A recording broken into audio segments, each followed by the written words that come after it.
Many of my in-season draft pieces focus on a position or strategy. This one swings back to looking at a specific team, and why pretty much anyone from some teams are worth grabbing. To be clear, not all are draft eligible. In any of these sorts of cases, not all that are will be desirable. However, in the case of the Mississippi State Bulldogs, the swath is wide and varied. I'd dig quite a few players from this roster, each for their own reasons. I'll start with their fifth-year senior leadoff man Jake Mangum. As you might assume if you've read these a while, being a fifth-year senior places him squarely in the senior sign bracket of the draft. While many seniors are trapped in a corner regarding leverage, Mangum is a better player than many. His career ops in college is in the .900 range as an SEC participant. Mangum will likely be sought out in the 5th round, or so. While his eroded eligibility won't help his draft stock, he'll agree to a reasonable signing bonus neighborhood before a team announces him. Mangum is a leadoff type. This season, he has more walks than strikeouts, 5 strikeouts in his first 107 at-bats, and has a .411 batting average. His doubles are creeping up, though his home run power still seems accidental. He throws left-handed, and his defense is more Chris Coughlin than Ian Happ, probably. He would have little use for the Arizona League, and should be better than the Northwest League, as well. As he switches to full-time athlete, would he be able to make a full run to a MLB? Is his skill level going to cap out in advanced AR-AA? This is where scouts earn their money. The Bulldogs' Friday night starter is Ethan Small, who is central casting for a Cubs pitcher in the Epstein era. A 6'3" southpaw, he usually sits in the 91 to 93 range, but he has a repertoire. Is there more velocity there? See my comments on scouting. Either way, he's usually better than college hitters, including SEC ones. Against a solid LSU side on Friday, Small ho-hummed his way through 5, allowing 3 hits and an uncharacteristic 4 walks. He was charged for 2 runs, fanning 10. His ERA concluding the night was bumped up to 1.98 on a first-inning 2-run homer. Whether a team buys Small as a valid starter or a reliever to zoom through a system will determine whether he goes late in the first day, or early in the second day, which starts with round 3.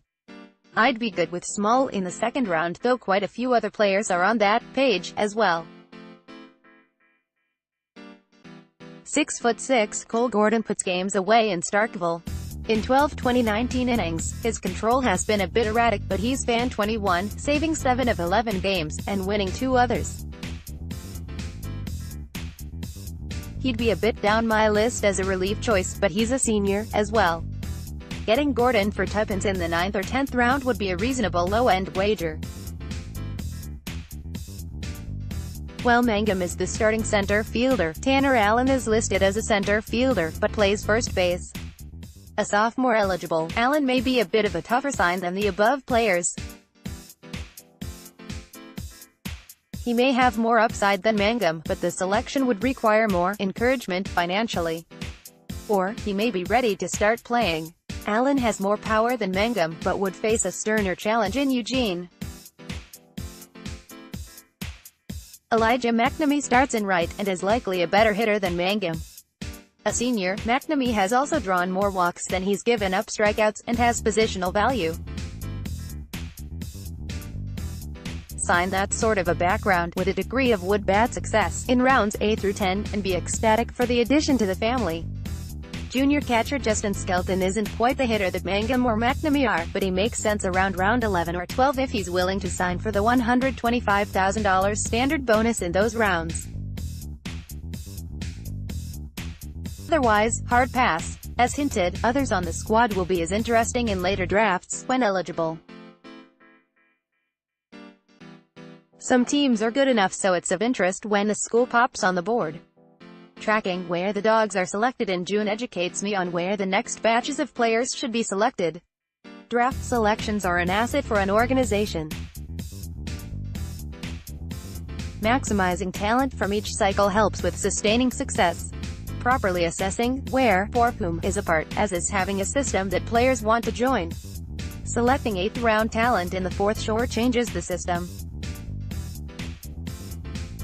Holding off on a 5th round talent until in the 8th allows other teams a chance at a bargain. Yeah, it's a bit like a fantasy draft, only with bigger stakes and more eventual interest. Asterisk asterisk asterisk high school baseball has started.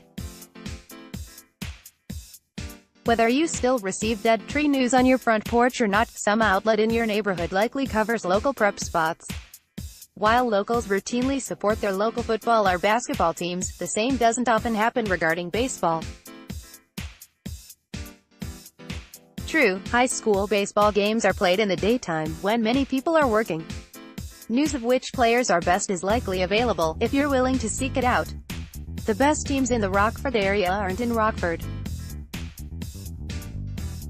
Hononegah, Rockton, Illinois, has a pitcher named Tyler Statler, who is throwing mid-90s and has a very legitimate college commitment in southeast Missouri State.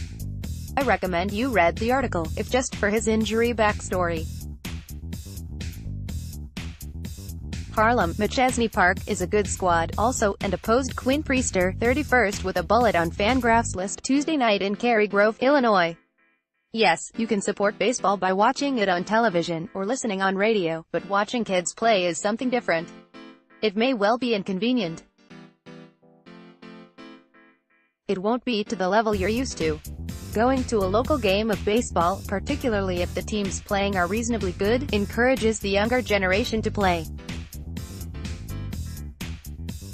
For many of you, a decent prep or college team plays within a reasonable driving distance. The Hubs will be there the next night or afternoon. Young athletes, in any sport, crave appreciation.